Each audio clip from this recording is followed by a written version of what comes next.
Boa noite, o JA está no ar. Veja os destaques desta quarta-feira. Sexto dia de buscas e trabalho de resgate às vítimas continua. Vale cadastra famílias que vão receber doação de R$100 mil por parente morto ou desaparecido e anuncia que vai paralisar atividades de mineração para desativar barragens de rejeitos. Ambientalistas afirmam que avisaram sobre os riscos na barragem de Brumadinho. Carreta desgovernada atinge 8 veículos em avenida da capital. Agora, no Jornal da Alterosa.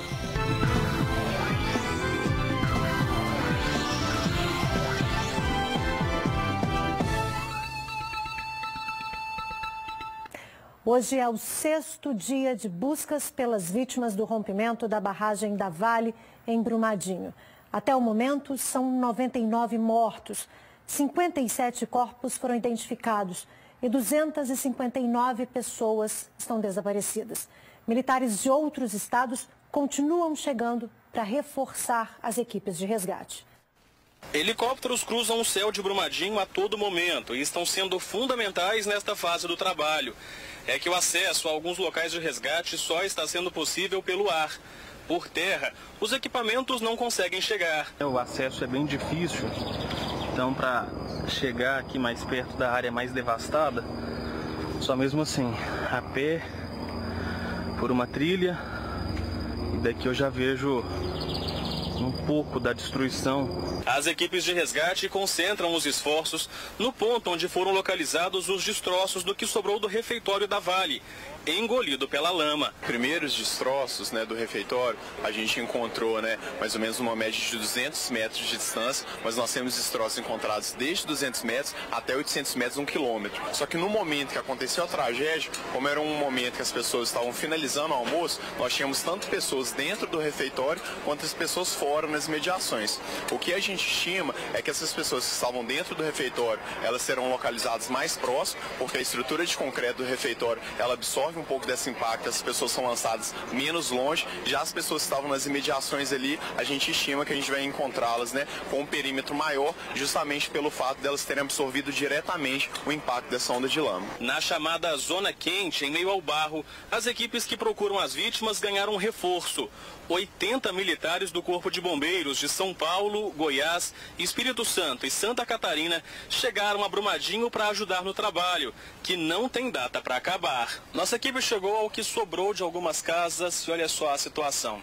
Aqui do lado a gente vê onde que a geladeira foi parar e mais ali na frente a situação de um carro que foi arrastado pela lama. Imóveis que não foram atingidos pela lama também tiveram que ser esvaziados e por isso o efetivo da PM na cidade vai aumentar a partir de hoje. São 400 novos policiais que chegam a Brumadinho vindos de 19 pelotões. Eles vão atuar principalmente perto de áreas de casas que foram abandonadas por moradores que tiveram que sair correndo quando a barragem se rompeu.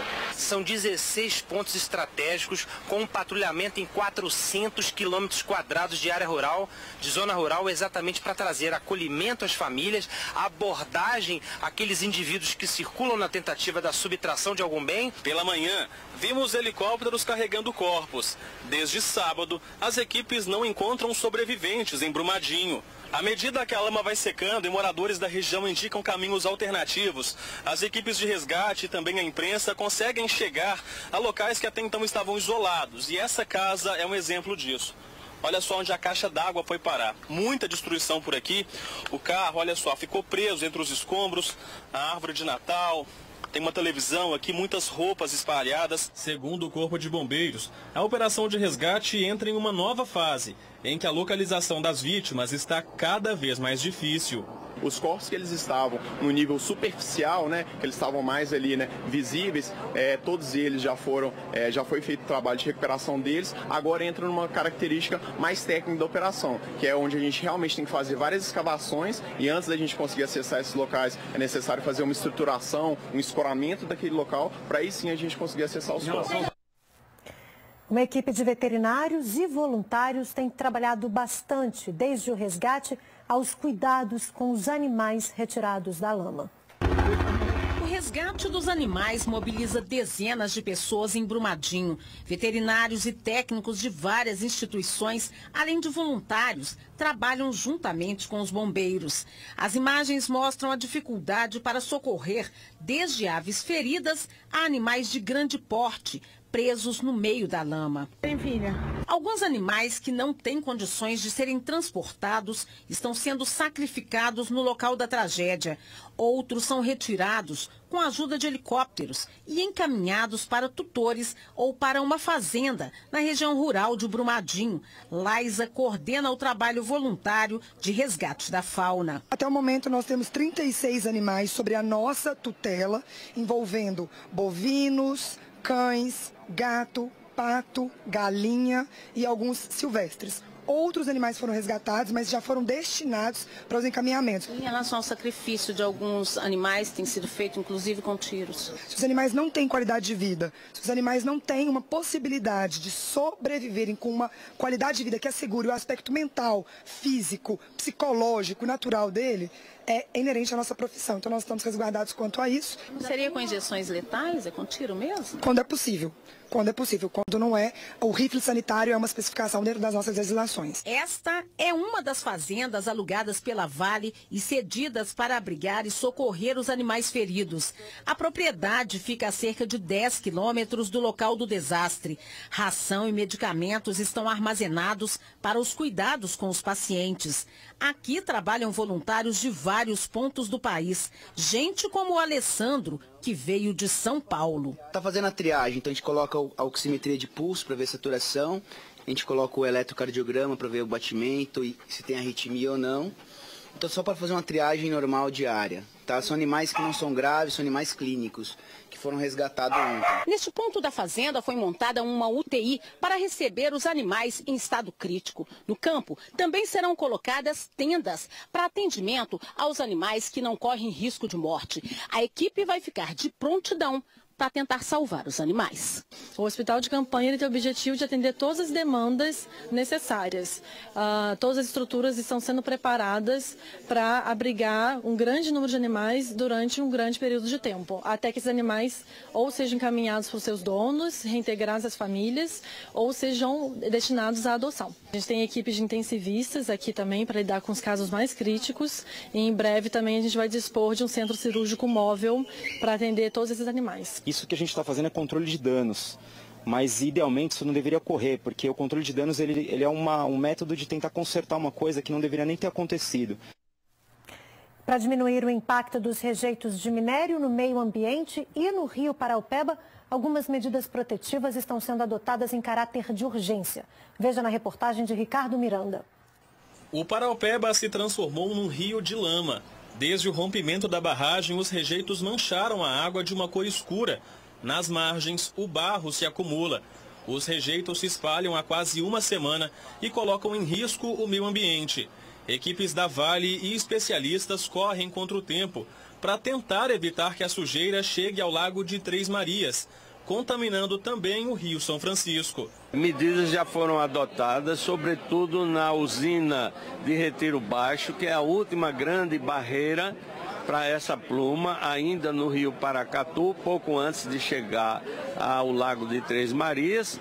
E um volume de espera foi preparado lá, ou seja, o que chegar dessa pluma de rejeitos lá em Retiro Baixo ainda sofrerá um grande processo de diluição, de tal forma que o que chegar em Três Marias já seja de uma maneira muito moderada. Diante do impacto para o meio ambiente, a Vale disse que vai construir diques na região de Brumadinho para conter os rejeitos e instalar uma membrana para barrar os sedimentos no trecho do rio Paraopeba, perto de Pará de Minas, a cerca de 40 quilômetros da barragem que se rompeu. Técnicos da Vale e ambientalistas analisam a qualidade da água do Paraopeba em 47 pontos. O trecho analisado fica entre Brumadinho e a usina hidrelétrica Retiro Baixo, em Pompéu, a cerca de 200 quilômetros daqui. A intenção é detectar a presença de impurezas e metais pesados e, se necessário, definir novas estratégias para diminuir os impactos, principalmente em cidades que dependem do rio para o abastecimento da população. Para o Comitê de Bacias Hidrográficas de Minas Gerais, o rompimento da barragem em Brumadinho não pode ser considerado um acidente. Queremos denunciar publicamente que isso não é uma tragédia. Isso aqui é absolutamente um dos maiores crimes ambientais que nós tivemos, né? Talvez só perdendo para sua intensidade para o de Mariana. Ambientalistas denunciam que as atividades no complexo da mina Córrego do Feijão precisavam ser revistas e alteradas. A falta de adequação foi voto vencido, mas um especialista afirma que o alerta foi dado.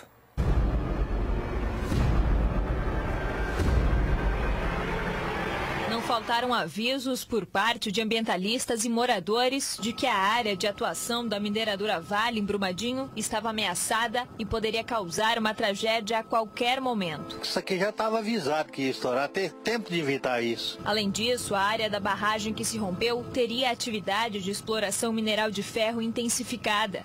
Isso porque a Vale solicitou ao Conselho Estadual de Política Ambiental, a Copan, e à Secretaria de Meio Ambiente e Desenvolvimento Sustentável de Minas, a SEMAD, uma licença para ampliar a capacidade produtiva da mina de Jangada e da mina Córrego do Feijão.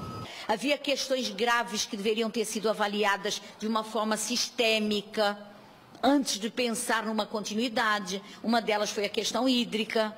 Ou seja, havia várias questões, ou processuais, ou nos documentos, ou em questões técnicas, ou que demandavam realmente retirar de pauta. Vamos fazer a coisa certa antes de pensar em licenciar a continuidade. E nesse contexto está a barragem que rompeu. Mas apesar dos apontamentos feitos pelos ambientalistas alertando dos riscos, a licença foi dada para a mineradora no dia 11 de dezembro. A votação teve apenas um voto contrário. Segundo a ambientalista, o licenciamento foi dado em uma só fase de análise. Normalmente, os processos devem passar por 3: a licença prévia, a instalação e a operação. Tudo o que foi apontado foi completamente ignorado e foi colocado em votação. 9 conselheiros votaram a favor, houve 2 abstenções e o voto que eu fiz, representando a ONG que ocupa a Câmara, foi o único voto contrário. Pouco mais de um mês após a mineradora conseguir a licença, no dia 25 de janeiro, o mar de lama arrasou Brumadinho e se tornou uma das piores tragédias humanas causadas por rompimento de barragens das últimas 3 décadas. Isso aí, pra mim, é a coisa mais triste do mundo. Toda hora que eu falo, eu choro porque não aguento ver essa situação que nós estamos vivendo aqui, não, rapaz. Tanta vida, cada hora um corpo ali, um corpo aqui, não. Isso aqui entristece a gente, machuca e tudo, mas a gente vai recuperar. Lutar juntos para que dê um basta, que não há mais como, porque há possibilidade de novas tragédias. Começa amanhã o cadastro dos familiares de pessoas desaparecidas ou falecidas que vão receber o que a Vale chama de doação de R$100 mil. Será na Estação do Saber da Vale que as famílias serão cadastradas. Para receber os R$100 mil, o familiar terá que apresentar documentos que comprovem o parentesco com a vítima, que o corpo já foi encontrado ou está desaparecida.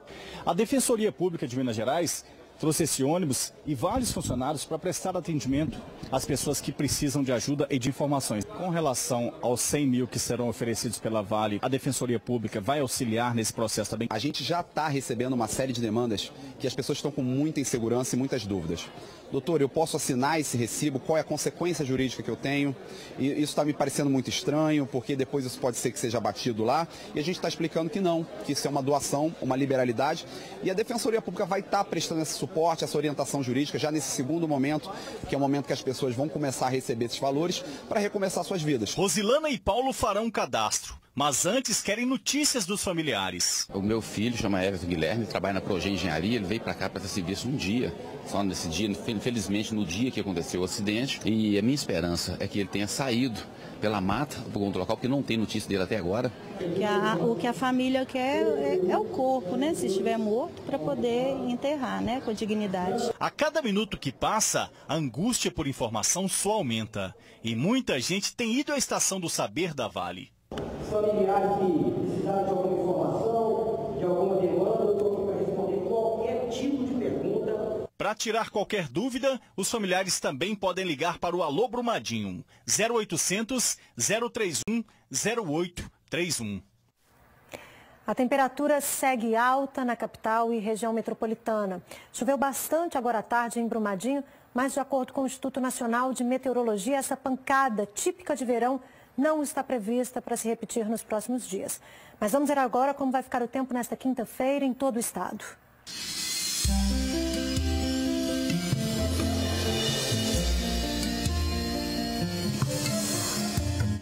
Céu parcialmente nublado no Jequitinhonha. Há possibilidade de chuva isolada no sul do estado. Nas outras regiões, céu claro com algumas nuvens. Em Belo Horizonte, mínima de 18 e máxima de 33 graus. Em Itamogi, os termômetros vão dos 12 aos 34. Ficam entre 17 e 39 em Miradouro. Vão dos 18 aos 36 em Bom Despacho. E em Patos de Minas, mínima de 16 e máxima de 37 graus. Uma carreta desgovernada atingiu 8 veículos na manhã de hoje na Avenida Nossa Senhora do Carmo, na região centro-sul da capital. 4 pessoas ficaram feridas. Nossa! Que isso, cara? O senhor aqui foi o último. Eu sou o último aqui, cara. Gente, olha isso. Eu tô atrás aqui. Uma carreta desceu desgovernada, passou por mim cortando pela esquerda e acertou todo mundo aqui na Nossa Senhora do Carmo, aqui subindo, ó. O cara passou do meu lado aqui, ó. Ele vazou ali naquele canto ali, passou ali, ó. E já veio. Quase, Márcio, de novo. Pegou os carros tudo, filho. Não pega o meu aqui, velho. Por milagre. Por milagre. Olha aqui, era o próximo carro, velho. Arrancou o canteiro central e tudo mais, ó. Travou nessa do carro todinho aqui. 7 carros, uma moto e a carreta que transportava chapas de aço se envolveram no acidente. 4 pessoas, entre elas o motorista do veículo que causou o acidente, foram resgatadas pelas equipes do Corpo de Bombeiros e do SAMU.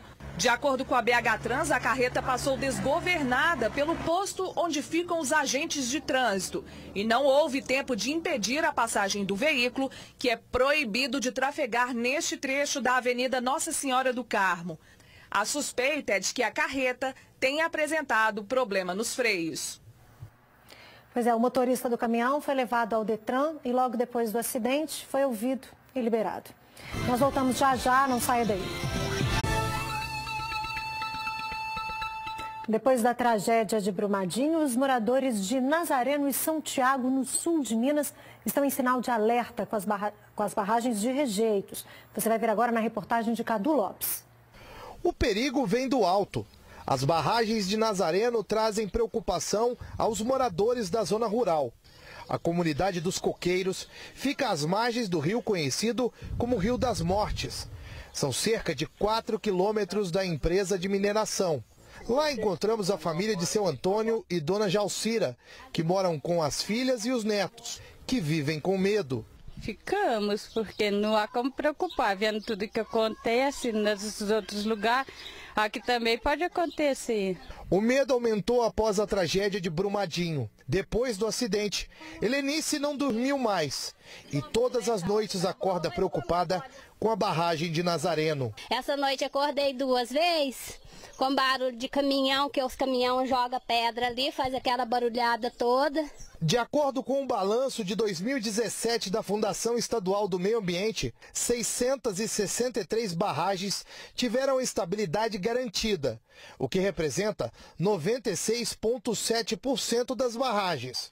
Outras 12 seriam instáveis e 10 o auditor não concluiu. No laudo de 2016 da FEAM, as barragens situadas em Nazareno não apresentaram garantia de estabilidade, mas, de acordo com a Prefeitura, isso foi corrigido. São as 5 barragens da Vale Manganês, que é uma empresa que atuou aqui no município há bastante tempo atrás e que ela acabou deixando esse passivo porque ela acabou as atividades, ela encerrou as atividades e deixou as barragens, né, vazias. E aí, com o acontecido de Mariana, a fiscalização veio e solicitou que a empresa fizesse a descaracterização dessas barragens. O que significa isso? Quando você chega no local e olha, você não enxerga mais aquela paisagem como barragem. O que eu já vi nesses relatórios é que a FEAM não consegue consegue vistoriar todos os anos. A gente já viu isso nessas reportagens, não tem pessoal suficiente para isso. Esta barragem onde nós estamos é a terceira que foi construída pela empresa de mineração. Ela fica no município de São Tiago. Segundo a prefeitura, a empresa pretende aumentar ainda mais essa barragem, fazendo um sistema de alteamento, que seria como se fosse camada por camada, aumentando a altura da barragem. Só que, segundo a prefeitura, a empresa precisa ainda entregar um laudo explicando exatamente quais são os riscos que a barragem trará para os moradores de Nazareno e São Tiago. A gente sabe que alteando dessa forma, né, aumentando essa capacidade, o dano potencial também aumenta. E o alteamento dela é daquele modo como foi falado lá em Brumadinho, que pelo que a gente viu é o mais perigoso, né, o mais barato e o mais perigoso. Esse método é que precisa ser revisto, né? O JA termina aqui, nós voltamos amanhã a partir de 7h20. Boa noite para você e até lá.